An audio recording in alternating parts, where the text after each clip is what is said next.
बिस्मिल्लाहिर्रहमानिर्रहीम। क़ाल रसूलुल्लाह सल्लल्लाहु अलैहि व आलिहि वसल्लम इत्तक़ू लाअनैन।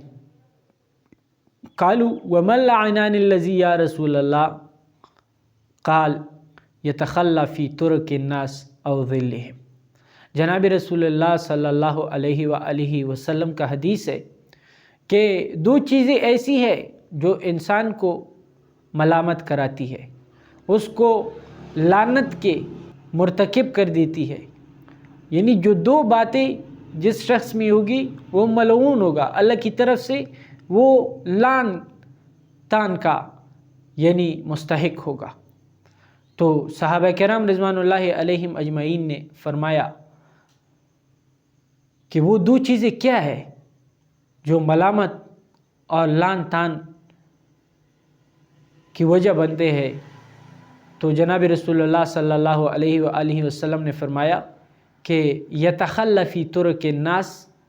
एक बात तो ये है कि अगर कोई शख्स तकाज़ा, पेशाब, क़ज़ाए हाजत, बोल व बराज वो लोगों के रास्ते में यानी अपने क़ज़ाए हाजत को पूरा कर ले या बोलो बराज करे, मतलब है कि एक रास्ता है उस पर लोग हम सफ़र होते हैं, सफ़र कर रहे होते हैं और कोई शख्स आए उनके रास्ते में यानी बोलो बराज कर ले, जिससे वहाँ पे गंदगी पैदा होती है और जो लोग मुसाफिर होते हैं उनको तकलीफ़ पहुँची है।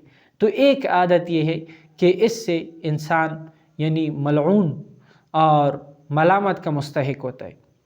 दूसरा फरमाया औ ज़िल्लिहिम कि मुसाफिर हैं वो किसी साए में आराम के लिए बैठते हैं, कोई दरख्त है या कोई और ऐसी चीज़ है कि जिसका साया वहाँ पे मुसाफिर लोग बैठते हैं, आराम करते हैं, या आने जाने का रास्ता है लोग आराम के लिए वहाँ बैठते हैं, वहाँ पे कोई क़ज़ाए हाजत कर ले तो वहाँ उनको तकलीफ़ होगी क्योंकि वो लोगों की बैठने की जगह है, वहाँ वो लोग आराम फरमा रहे हैं और ये उधर उनको गंदगी से भर रहा है। तो इस वजह से ये जो दो आदतें हैं इस वजह से इंसान जो है ना ये मलामत का मुस्तहिक होगा।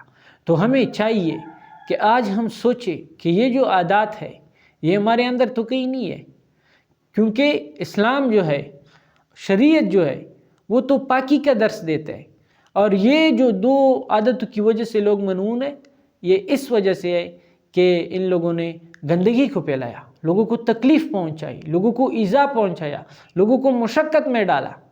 तो इस वजह से चाहिए कि हम इन छोटी छोटी बातों को अपने गौर व फिक्र के साथ और यानी सोच समझ कर पहले हम सोचें कि इससे किसी की तकलीफ़ तो नहीं होती। ऐसी चीज़ व ऐसी कोई बात कि जिससे इंसान को तकलीफ़ पहुँचे, जिससे इंसान का दिल टूट जाए, शरीयत उससे भी मना करती है। और ऐसी गंदगी और ऐसी परेशानियां पैदा करना दूसरे मुसलमान के लिए ये शरीयत का वतीरा नहीं है। इस वजह से हमें चाहिए कि हम इन बातों को सामने लाकर और शरीयत को सामने लाकर, इस्लाम की बात को सामने लाकर, जनाब रसूलुल्लाह सल्लल्लाहु अलैहि वसल्लम की सीरत व किरदार और उनके अक़वाल को सामने लाकर हम लोगों को मतलब ये कि तकलीफ़ में ना पहुंचाए और लोगों को तकलीफ़ में ना डाले। अल्लाह रब्बुल इज़्ज़त अमल करने की तौफ़ीक़